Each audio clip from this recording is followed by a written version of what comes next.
রাধে রাধে বন্ধুরা, অনেকে অনেকভাবে চিকেন খেয়েছি রান্না করে। আজকে আমি রান্নাটি একটু আলাদাভাবেই করেছি।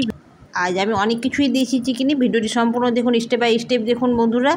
একেবারে এইভাবে রান্না করলে বাইরে যে আপনারা অনুষ্ঠানে যে টেস্টি পান, সেই টেস্টি আপনাদের আসবে চিকেনে। যে কেউ খেলে আপনাদের প্রশংসা করবে, একবার খেলে বারবার খেতে ইচ্ছে করবে। প্লিজ বন্ধুরা, ভিডিওটি সম্পূর্ণ দেখুন, স্টেপ বাই স্টেপ দেখুন, স্কিপ না করে। ভালো লাগলে বন্ধুরা লাইক করুন, শেয়ার করুন, সাবস্ক্রাইব করতে ভুলবেন না চ্যানেলটিকে। কমেন্টে অবশ্যই জানাবেন আজকে রান্নাটি কেমন হয়েছে। আজকে বাজার থেকে আমি 1 কেজি চিকেন নিয়ে এসেছি, পরিষ্কার করে বেশ ভালোভাবে ধুয়ে নিয়েছি। আর দিয়ে দিচ্ছি 1 চামচ হলুদ, 1 চামচ লবণ দিয়ে বেশ ভালোভাবে চিকেনটা বেশ হাত দিয়ে ঘষে ঘষে আমি যেন ভেতরে যেন লবণগুলো ঢুকে চিকেনে এমনভাবে মাখিয়ে নিচ্ছি। তারপরে এখানে নিয়েছি 1 কেজি চিকেনের জন্য 250 গ্রাম পেঁয়াজ আর 15 গ্রাম আদা, 2টো মিডিয়াম সাইজের রসুন, আর দিয়েছি 10-12টা কাঁচা লঙ্কা। এটি লাল কালারের কাঁচা পাকা লঙ্কা আছে।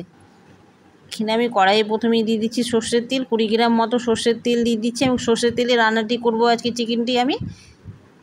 তেলটি বেশ ভালোভাবে গরম হয়ে গেলে এক এক করে আমি চিকেনগুলো সব দিয়ে দিচ্ছি, লবণ হলুদ মাখানো চিকেনটা দিয়ে বেশ ভালোভাবে নাড়াচাড়া করে আমি বেশ 10 মিনিট ধরে বেশ ভালোভাবে ভেজে নিব। একটু ভালোভাবে ভাজতে হবে, একেবারে লাল কড়া করে ভাজবো না, একটু হালকাই থাকবে, কিন্তু যেন ভাজাটা ভালো হয়। 10 মিনিট পরে আমি দিয়ে দিচ্ছি পেঁয়াজটা, খুব একবারে সরু করে কাটিনি, মিডিয়াম সাইজের পেঁয়াজগুলো আমি কেটেছি। তারপরে দিয়ে দিচ্ছি তেজপাতা, আমি ছিঁড়ে একটা তেজপাতা দিয়ে দিচ্ছি। দিয়ে বেশ ভালোভাবে চিকেনের সাথে পেঁয়াজটা বেশ ভালোভাবে নাড়াচাড়া করে মাখিয়ে নেব। কয়েক সেকেন্ড বেশ ভালোভাবে মাখানো হয়ে গেলে এবার দিয়ে দিচ্ছি আমি ঢাকা। যতক্ষণ ঢাকা আছে ততক্ষণে মশলাটি আমি পেস্ট করে নিচ্ছি। এখানে রসুন, আদা আর কাঁচা লঙ্কা নিয়েছি, আর নিয়েছি 1 চামচ গোটা জিরে, 1 চামচ ধনের গুঁড়ো। অল্প জল দিয়ে বেশ ভালোভাবে মশলাটা আমি পেস্ট করে নিচ্ছি। আমি 5 মিনিট পরে ঢাকনাটা তুলে নিচ্ছি। পেঁয়াজটা আমার অনেকটাই সেদ্ধ হয়ে গেছে, পেঁয়াজ থেকে জলটা অনেকটা ছেড়েছে, চিকেন থেকেও ছেড়েছে। বেশ কয়েক সেকেন্ড বেশ নাড়াচাড়া করে আমি জলটা শুকিয়ে নেব। পেঁয়াজটা কিন্তু আজকে আমি ভাজবো না, কাঁচা পেঁয়াজের একটা ফ্লেভারটা একটু আলাদাই আসে বন্ধুরা। এভাবে একবার রান্না করবেন, দেখবেন অসাধারণ টেস্টি হবে। মশলাটি আমার পেস্ট করা হয়ে গেছে, এবার আমি মশলাটি দিয়ে দিচ্ছি। মশলাটি দিয়ে বেশ কয়েক সেকেন্ড হাই জালে খুব ভালোভাবে কষে নিব। খুব ভালোভাবে কষতে হবে হাই জালে। এখন আমি জালটি কমাচ্ছি না, এবার মশলা বাটি ধোয়া জলটি দিয়ে আরও কয়েক সেকেন্ড বেশ ভালোভাবে আমি কষে নিচ্ছি চিকেনটি। কয়েক সেকেন্ড কষা হয়ে গেলে এবার আমি আবারও ঢাকা দিয়ে দিচ্ছি। ঢাকা দিয়ে চিকেনটা কষলে খুব সুন্দর আসে। এবার তেলগুলো আমার ছেড়ে গেছে, দেখতেই পাচ্ছেন।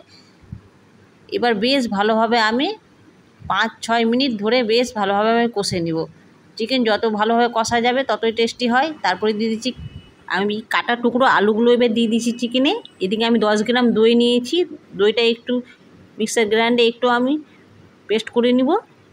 চিকেনে দিয়ে দিচ্ছি 1 চামচ আমি লবণ আর 2টো কাঁচা চেরা লঙ্কা, বেশ ভালোভাবে কষে নেব। তারপরে আমি দিয়ে দিচ্ছি কয়েক সেকেন্ড পরে দইটি পেস্ট করা, তারপর দইটি দিয়ে আমি বেশ ভালোভাবে নাড়াচাড়া করে নিচ্ছি। দইটি হাই জালে বেশ ভালোভাবে কয়েক সেকেন্ড বেশ ভালোভাবে কষে নিব।